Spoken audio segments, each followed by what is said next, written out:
Should Supreme Court justices have term limits? That's a topic of conversation and debate that's been going on for a while now, but has definitely picked up recently. And when looking into this, I found that Representative Ro Khanna first proposed the Supreme Court Term Limits and Regular Appointments Act back in 2020, later reintroducing it again in 2021, and now has been pushing for the measure to be taken up since the court overturned Roe v. Wade. And among the things this bill would do, it would set 18-year term limits for all Supreme Court justices approved after its passage. And after those 18 years, termed out justices could still serve on lower courts. It would also change the appointment process so every president can nominate a new justice during each odd year, giving them the power to nominate 2 justices per term. And if for any reason there were more than 9 justices, the 9 most recently appointed would serve on the court. The bill also mandates that the Senate must act on a nomination within 120 days, or the nominee will automatically be seated, with the goal there being that the Senate majority can't just indefinitely block the president's nominee. And so with national trust in the Supreme Court at an all-time low, my interest peaked reading this, wanting to know more, and also kick the tires on this. I reached out to Representative Khanna and we talked about it. Congressman Khanna, we're going to just jump straight into it. Why should Supreme Court justices have term limits? Well, the founders never intended people to be on the Supreme Court for 40, 50 years. The idea was people would go on the court at the end of their legal careers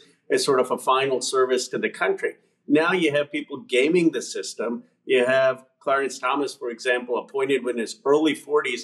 I mean, it makes no sense that 50 years after the president who appointed him, he may still be making decisions. So we need these justices to have a maximum of 18 years on the Supreme Court. And then they can go on to doing something on another circuit court or district court. They can still be judges for life, but only 18 years on the Supreme Court.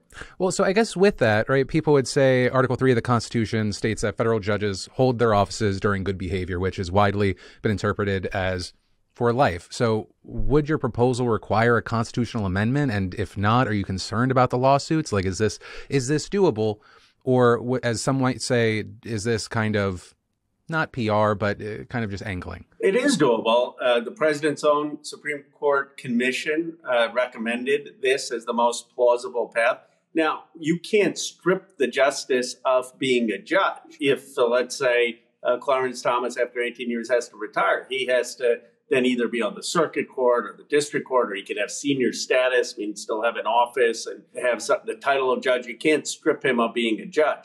But you can say that people should be limited in the amount of years on the Supreme Court. And many legal professors and experts have looked at it and said that is constitutional. And so if you were able to put through what you wanted, what would that mean for the justices on the Supreme Court that have been there over 18 years? Is it an immediate push out? Well, this is frankly open to interpretation. I would want an immediate push out, but you may have people who would argue that you can't make it retroactive. You have to make it going forward.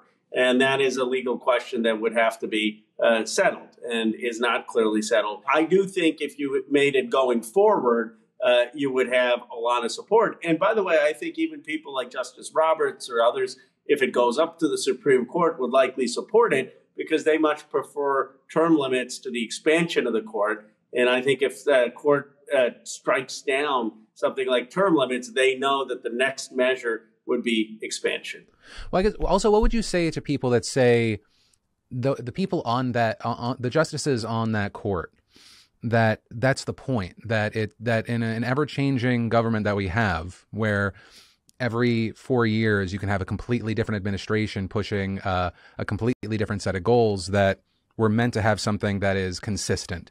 Well, partly, I would just say they've been anything but consistent. I mean, stripping women of the right to abortion, stripping the environmental EPA of the right to tackle climate change. I mean, this is not a court that's exactly showing consistency. But even putting aside my own views on those, I think 18 years is quite a lot of time for stability. I mean, that's equivalent to more than 4 terms of a presidency. 18 years is more than most members of Congress serve. And people are always for term limits for members of Congress or senators, a popular thing. Most members of Congress and senators don't stay more than 18 years. So I think you can have stability, but have a limit. And look, some people may say 12 years for the Supreme Court justices. Some may say 20 years. I think 18 is actually a pretty generous amount. And I know that you first proposed this in 2020. Obviously, we live in, a lot has happened since then. Do you think that there is a support for this? If not before, why now? I do think that there's building support. One reason is people understand now how out of touch this Supreme Court is, and that has contributed to it. Two, President Biden, who ran as quite moderate on the court during his presidency, put together a commission. That's what he said. And the commission, while they haven't formally recommended the term limits, has said that that is the one that's most plausible. That's what a lot of the experts agreed on as a likely path. And three, term limits is something that even Republican voters agree on, independents agree on. So when you poll it, a lot of people say, yeah, that intuitively makes sense. And it's not political. It's not saying term limits may not even benefit right immediately the Democrats. In fact, the criticism from some people is this isn't a bold enough, drastic enough move to recompose the court. It's going to take some time. Well, when you say that it's not political, I think there'd be a lot of pushback. And I would, to a certain degree, even push back, even as someone that is horrified by Roe v. Wade being overturned, because this seems to a certain degree, especially with a new push in response to Roe v. Wade, in response to the EPA, as far as what they can do being stripped. And so I guess what do you see as the benefit of adding a new justice to the court every other year?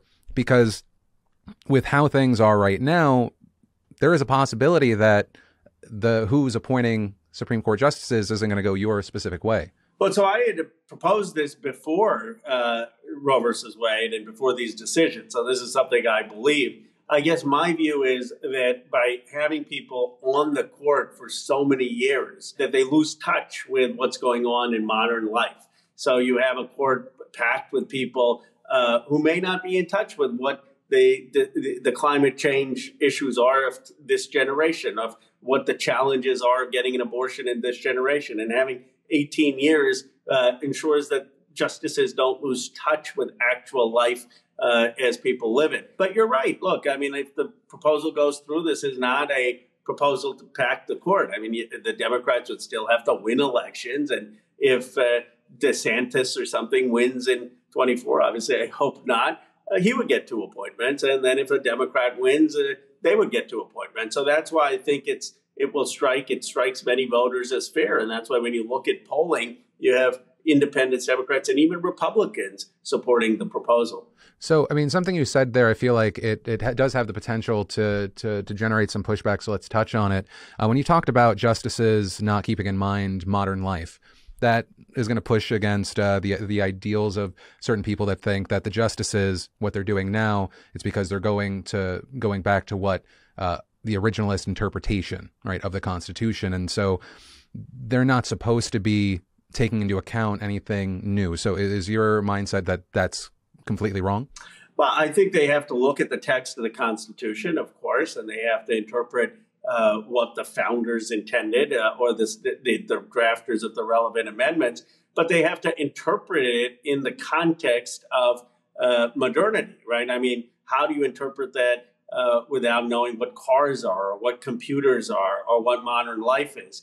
And so I would just say that you want someone who is steeped in the moment now, even if they're interpreting principles based on a text. And second, I think you don't want too much distance between the democratic legitimacy that a Supreme Court justice has, which is that a president elected by we the people is appointing them, and their decision making. And the longer they're on the court, the harder it is to argue for that democratic legitimacy. You're saying, oh, come on, someone appointed them 30 or 40 years ago, and that gives them the legitimacy now from we the people. I just think that that's a harder argument to make than if they were there up to 12, 18, 20 years.